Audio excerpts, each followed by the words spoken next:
E nós continuamos com destaque para Mato Grosso, e destaque merecido, porque Mato Grosso tem mostrado números ano a ano cada vez maiores de produção, de produtividade e de bons exemplos também para o Brasil e para o mundo. Eu vou destacar um desses exemplos. A pecuária de corte do estado reduziu mais de 10% das emissões de gás metano na atmosfera nos últimos 10 anos.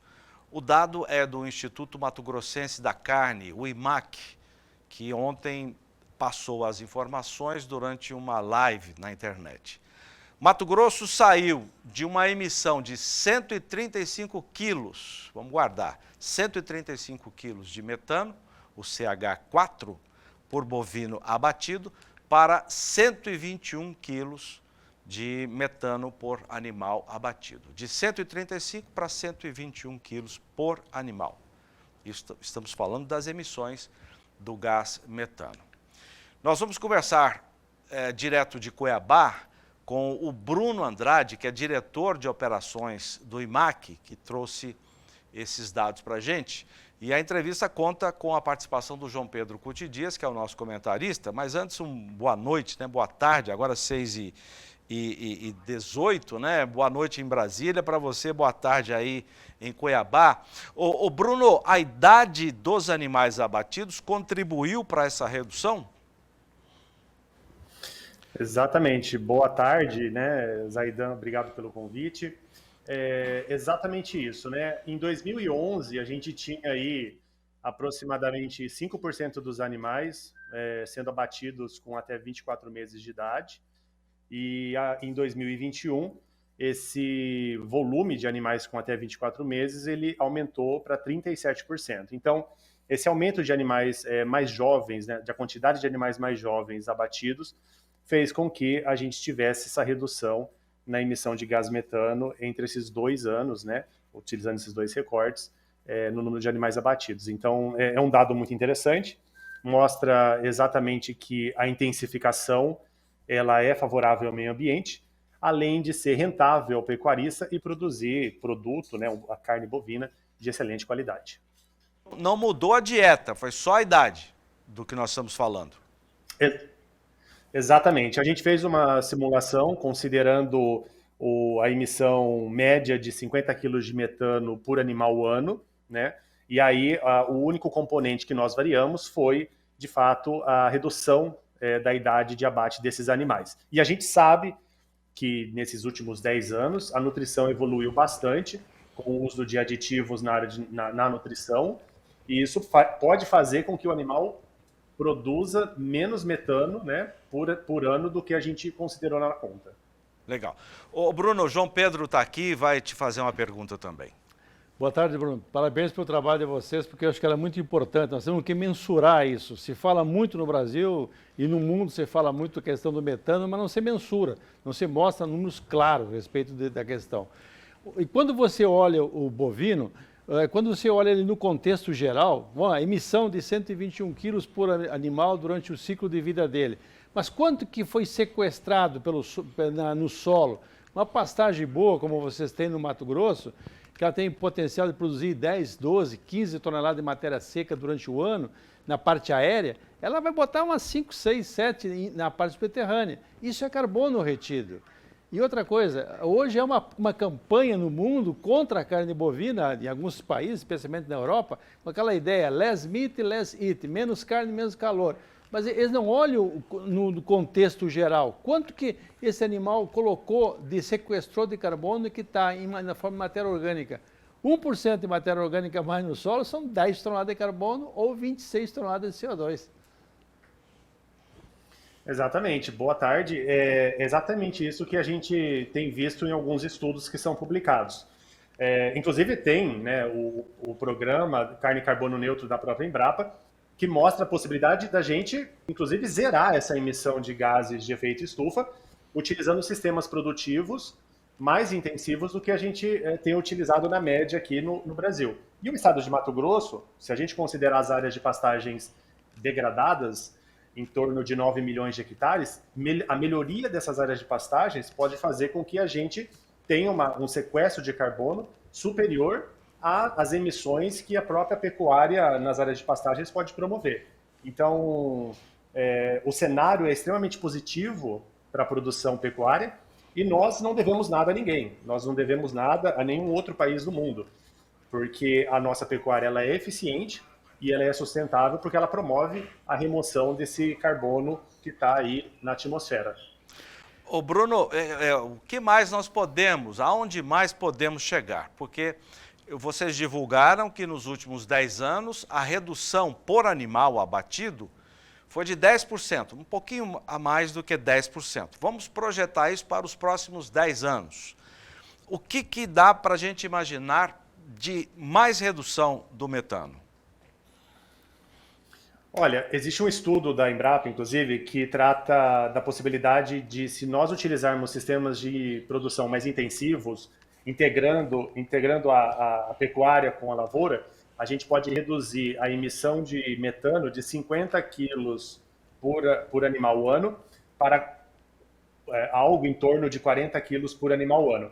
Então, existe a possibilidade dessa redução intensificando a produção, né, e utilizando sistemas intensivos diferenciados, e além disso existem as tecnologias que a gente sabe que algumas já lançadas e outras para ser lançadas esse ano ainda, que podem permitir com que o animal seja mais eficiente dentro da fazenda, emitindo menos metano entérico e performando melhor dentro da propriedade. Então, por meio dessas tecnologias e o uso de sistemas de produção mais intensivos, a gente consegue reduzir ainda mais, talvez o dobro, né, do que o número que nós apresentamos aí nesse estudo. Nesse trabalho que você fala, hoje, por exemplo, tem trabalhos com enzimas então, e outros produtos aditivos na ração animal ou no suplemento mineral, de uma maneira ou outra chegar no animal, que poderiam reduzir, no caso do gado de corte, até 80%, 90% da emissão. Isso está no plano de vocês co-participarem desses trabalhos, porque nós precisamos massificar essas informações. O pecuarista, uma hora pode viu que o Brasil assinou um convênio para reduzir em 30% as emissões de metano, e como é que vamos fazer isso? E também a questão genética. Eu acho que hoje aqui hoje há uma preocupação de ter animais que possam transmitir aos seus descendentes uma melhor capacidade de fermentação entérica, etc. Também a genética poderia fazer, ou seja, nós temos um pool de ações que poderiam reduzir de forma significativa esse balanço de carbono na pecuária. Tem sim, isso é verdade. No caso da nutrição, você tem a possibilidade de uso dos lipídios, né, para reduzir a emissão de metano, os ionóforos, que já são uma tecnologia conhecida, leveduras também podem ser utilizadas para esse fim. Uma dieta bem balanceada ela também vai contribuir para reduzir a emissão de metano. E no caso do melhoramento genético, existe aí o indicador que o pessoal tem trabalhado, que é o consumo, que é o CAR, né? Consumo alimentar residual. Então, quanto mais eficiente for o animal nesse indicador, você consegue selecionar animais que aproveitam melhor a dieta e que estão emitindo, portanto, menos gás metano. Então, existe já tecnologia e alguns estudos nessas duas linhas, né? Tanto nutrição quanto melhoramento genético, para que a gente consiga animais melhores e mais produtivos e benéficos ao meio ambiente. Bruno, quando foi realizada a COP26, que o Brasil assinou esse compromisso que o João Pedro acabou de mencionar, nós recebemos, João Pedro e eu, um pesquisador da Embrapa Gado de Corte, de Campo Grande, e ele disse, entre outras coisas, sobre a possibilidade dessa redução das emissões, ele disse que é possível identificar linhagens de animais, né, de pais, de reprodutores, que vão fazer crias, filhos, com essa tendência de emitir menos metano na natureza, de forma que, no futuro, nós tenhamos também uma DEP para metano, assim como temos a DEP para comportamento, para ganho em peso e tantas outras. Esse estudo de vocês já pensa nisso? Chegou a fazer essa avaliação na parte genética também? Não, esse estudo não chegou a considerar esse tipo de benefício, né? Eu imagino que nesse caso específico ele esteja falando sobre o consumo residual alimentar, que é essa diferença entre o que é consumido pelo animal, né, observado, e aquilo que é predito de matéria seca. Então, quanto mais eficiente for o animal nesse indicador, é possível você selecionar essa característica e repassar para os seus descendentes. Então, o melhoramento genético pode contribuir bastante, né, na seleção desses animais mais eficientes nutricionalmente e que vão emitir menos gases de efeito estufa, em especial metano. Então, é algo que sim a gente tem que começar a observar e começar a pesquisar mais para trazer conteúdo, para trazer mais volume de informações para que o pecuarista consiga utilizar na sua propriedade. Bruno, essa questão do metano, há uns anos atrás falava-se que o metano era 20 a 25 vezes mais danoso à atmosfera do que o CO2, que é a unidade padrão para avaliação do gás de efeito estufa. Mas agora, de uma hora para outra, foi para 85. Essas questões não estão sendo questionadas, porque os caras aparecem com um número milagroso, de uma hora para outra, multiplicando por quase 4 vezes mais o efeito danoso do metano. Existe um debate que acaba indo mais para o lado político e de você tentar falar mal de um país. No caso do Brasil, que é o líder nas exportações, líder na produção, a gente acaba se tornando alvo, né, para diversos países competidores nossos. Então, o que a gente tem que fazer nesse momento é trabalhar com informação, levantar dados. Existem já estudos que mostram que a gente está na vanguarda dessa discussão. A solução para uma produção pecuária mais eficiente, ela está no Brasil e tem como a gente transferir a nossa tecnologia para outros países. Então, assim, em termos de conhecimento e capacidade de aplicação da tecnologia, é o Brasil que tem, né? É a gente que tem que oferecer todo esse conteúdo para fora. É a gente que tem a possibilidade de produzir alimento combinando qualidade e adequação ambiental. Então, na medida que a gente produz mais informações, se comunica melhor, consegue repassar para esses grandes importadores o que a gente está fazendo, com o tempo, eu acredito, pessoalmente, que a gente vai conseguir orientar melhor todas essas pessoas, essas entidades sobre a nossa qualidade. Bruno, ontem nessa live vocês falaram em 3 itens que formam um conjunto que contribui muito para isso, que são a redução dos desmatamentos ilegais, a rastreabilidade do rebanho e a redução das emissões de gases de efeito estufa, tudo combinado. Como é que é isso? Por que esses 3 itens? Esse é um tema que a gente é mais atacado, digamos assim, né? Talvez por uma deficiência nossa de comunicação sobre o que está sendo feito no Brasil, enfim, no estado de Mato Grosso.